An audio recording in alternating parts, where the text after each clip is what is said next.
Mis amados hermanos, buenos días, bienvenidos. Bienvenidos, vamos a ir nuevamente a la palabra en este día. Vamos a ir, como todos los días, en oración primeramente y en la confianza en Dios. La semana anterior estuvimos viendo acerca de la batalla de la fe, esa batalla en la cual todos caminamos en confianza, en fe, en oración, en dependencia de nuestro Dios. Vamos a ir en esta mañana a una cita que se encuentra en el profeta Isaías, confiando en Dios, en total dependencia de Dios. Profeta Isaías, capítulo 26, versículo 3. Es una cita que nuestra hermana Clarita nos enviaba hoy por la mañana. Le damos gracias al Señor por su bendición. Dice la Escritura, un versículo por todos conocido, un versículo que una y otra vez repetimos, pero cuando vemos en el contexto de la historia bíblica lo que se había desarrollado en el pueblo de Israel, cómo ellos se apartaban de sus caminos y cómo la misericordia y la fidelidad de Dios estaba constantemente en sus vidas, no podemos sino solamente reconocer a ese Dios fiel que está con nosotros cada día de nuestra vida, que cumple sus propósitos, que cumple sus promesas, que día con día nos hace ver su gracia y su misericordia, a pesar de que la humanidad no puede reconocer sus obras y sus maravillas. En ese contexto se sitúa la historia del profeta Isaías en medio de esos reyes, algunos reconociendo a Dios, obedeciendo sus mandamientos, algunos otros sencillamente alejándose de los caminos de Dios. Pero en todo ese contexto armónico de aquellas naciones en aquella época, Dios manifestando su gloria y un profeta y un pueblo por entero consagrado a Él, un remanente santo, expresando estas palabras que hoy nosotros igualmente hacemos propias en convicción, en firmeza y fortaleza delante de Dios. Dice la Escritura, al de firme propósito guardarás en perfecta paz. ¿Y en qué contexto se situaban ellos? ¿En qué contexto estaban? En un contexto en el cual Dios vendría y reinaría sobre la tierra. Isaías capítulo 24, versículo 23 dice, porque el Señor de los ejércitos reinará en el monte Sión y en Jerusalén, y delante de sus ancianos estará su gloria. Delante del monte Sión Él reinará, delante de sus ancianos estará su gloria. Y a partir del capítulo 25 empieza el profeta a enunciar y a expresar aquellas hermosas y bellas palabras de fortaleza, donde nos dice inclusive en el versículo 4, porque tú has sido baluarte para el desvalido, baluarte para el necesitado en su angustia, refugio en la tormenta. Y más adelante en el versículo 8, en ese contexto en el cual el Señor manifiesta que tiene su mano alzada, y el propósito aquí es ver cómo, hermano, a pesar de que vengan los juicios sobre la tierra, a pesar de esas cosas extrañas que están aconteciendo, como el hecho de que algunos animales, esas imágenes que circulan por las redes sociales, inexplicables, que están los animales evolucionando o caminando en forma de círculos, señales extrañas que vemos sobre la tierra, juicios que se están sucediendo, catástrofes que están sobreviniendo, tsunamis, terremotos sobre ciertas partes del mundo. La mano del Señor está alzada, pero sobre ese mundo que en ocasiones no puede reconocer, como dice el profeta en esta porción de la Escritura, su mano está alzada y sin embargo no lo ven. Pero por otro lado, su pueblo, confiado en Dios, puede expresar, Él destruirá la muerte para siempre. El Señor enjugará la lágrima de los ojos de sus rostros y quitará el oprobio de su pueblo de sobre toda la tierra, porque el Señor ha hablado. El Señor quitará el oprobio. El profeta Isaías es un profeta usado por Dios para llevar las promesas de Dios a cada corazón, promesas de esperanza. En el profeta Isaías encontramos las profecías relativas a nuestro Señor. El Mesías vendrá, el Mesías sufriente. Y no solamente en Isaías 53 nos expresaría que Él acabaría con el pecado, que Él llevaría por nosotros el pecado que a nosotros nos correspondía, sino que también desde antes, cuando Él empezaría a ejecutar el juicio sobre las naciones, su pueblo sería guardado, su pueblo sería protegido. Así es que, aunque la tierra sea removida, aunque la tierra sufra cambios, hay una ciudad que alegra, la ciudad de nuestro Dios. Él destruirá la muerte para siempre. El Señor enjugará toda lágrima de sus rostros. Quitaré el oprobio de su pueblo de sobre toda la tierra, porque el Señor ha hablado. He aquí, versículo 9 del 25, este es nuestro Dios en quien nos hemos esperado. Este es nuestro Dios en quien hemos esperado. Él nos salvará. Este es el Señor en quien hemos esperado. Regocijémonos y alegrémonos en su salvación. ¿Por qué? Porque al de firme propósito tú mantendrás en perfecta paz. Y en el versículo 4, al final nos dice palabras que a nuestro corazón deben de representar en todo momento una plena certeza y una confianza. Porque el causar. ¿Por qué nos mantenemos nosotros en firme propósito? ¿Por qué nos mantenemos en paz? ¿Por nuestra propia fuerza? Nos mantenemos en paz, ¿por qué? ¿Por qué puedes estar en paz a pesar de que las cosas no funcionan como tú las esperabas? ¿Por qué a pesar de estar en un momento de vicisitud, de enfermedad, de tribulación, puedes mantener la paz? ¿Por qué cuando depositas tu confianza en Dios sobreviene una paz que sobrepasa todo entendimiento, como dice Escritura, y tu corazón es guardado a pesar de la tormenta que esté por fuera? Así como sucedía con Eliseo, rodeado por enemigos y sin embargo su corazón guardado en paz.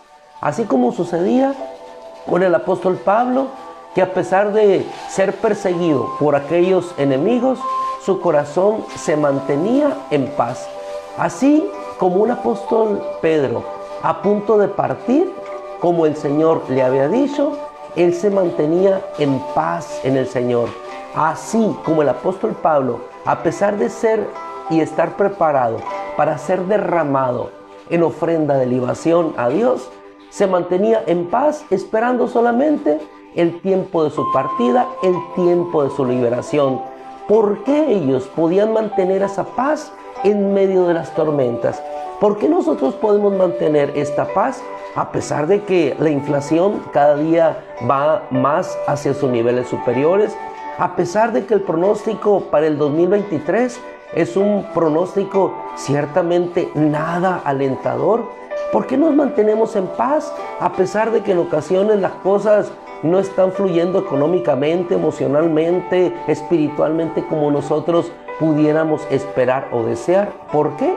Porque sabemos que Él está en nuestra vida, que Él es nuestro baluarte y sobre todas las cosas, como dice el versículo 4 al final, porque en Dios nuestro Señor tenemos una roca, y no una roca a la cual nosotros podamos asirnos o tomarnos en esta tierra, sino tenemos una roca eterna, eterna.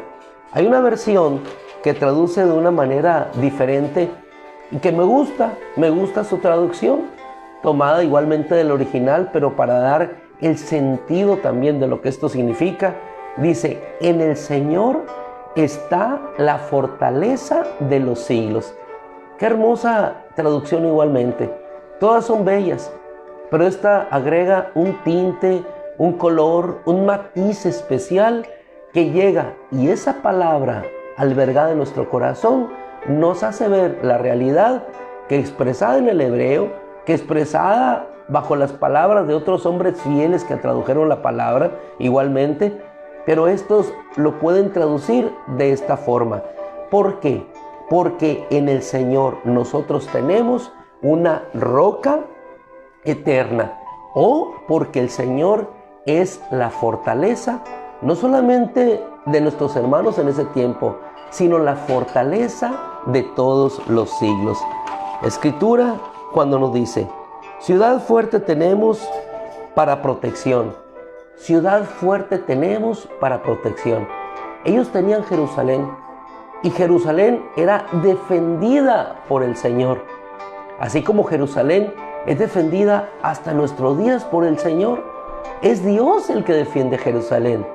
Están los ejércitos sobre la tierra, pero Él es el que defiende su ciudad amada, la ciudad en donde Él llegará, posará su pie sobre el monte de los olivos y entonces con el resplandor de su venida, a su venida, Rey de reyes, Señor de señores, como la palabra nos reza en Apocalipsis, llegará y entonces salvará a su pueblo, rescatará a su pueblo. Aún nosotros tenemos una ciudad mucho más grande, mucho más hermosa, cuyo arquitecto y constructor es Dios. Una ciudad que no está construida sobre la tierra, una ciudad que está en los cielos. Porque nosotros, dice la Escritura, no nos hemos acercado a un monte que humea. No, nosotros nos hemos acercado a miríadas de ángeles, a aquellos que están inscritos en los cielos y a la Jerusalén celestial, la ciudad del Dios vivo, la cual no es establecida en la tierra, sino desciende desde lo alto como una novia ataviada para su esposo. Por eso entonces, hermano, cuando nosotros podemos tomar la Escritura y ver cómo aquellas promesas dadas por medio del Espíritu Santo, plasmadas en el corazón de Isaías, el profeta, y llevadas a esta Escritura para que hoy esa palabra se vuelva vida nuevamente en nosotros, podemos decir, ciudad fuerte tenemos. ¿Y por qué tenemos una ciudad fuerte? Porque tenemos una vida fuerte. Y si lo trasladamos, porque tenemos una vida espiritual fuerte, porque tenemos una economía fuerte, porque tenemos una vida emocional fuerte, porque tenemos una fuerza espiritual, porque tenemos fortaleza. ¿Por qué? Porque en el Señor tenemos una roca eterna, porque el Señor es la fortaleza de los siglos, o porque el Señor es nuestro baluarte, refugio para el desvalido, baluarte para el necesitado, refugio contra la tormenta. Por eso entonces, al de firme propósito, guardarás en perfecta paz, porque en ti confía. ¿Y por qué confiamos en Dios? Porque Él es el único que permanece, porque Él es el único que responde, porque Él es el único estable para siempre, porque Él es el único que no cambia, porque Él es el único que está con nosotros todos los días hasta el fin del mundo. Mi hermano amado, este versículo que hoy nos envió nuestra hermana Clarita, hermoso, Isaías 26:3, si lo analizas en todo el contexto de lo que viene hablando, el juicio sobre las naciones, no temamos. ¿Por qué?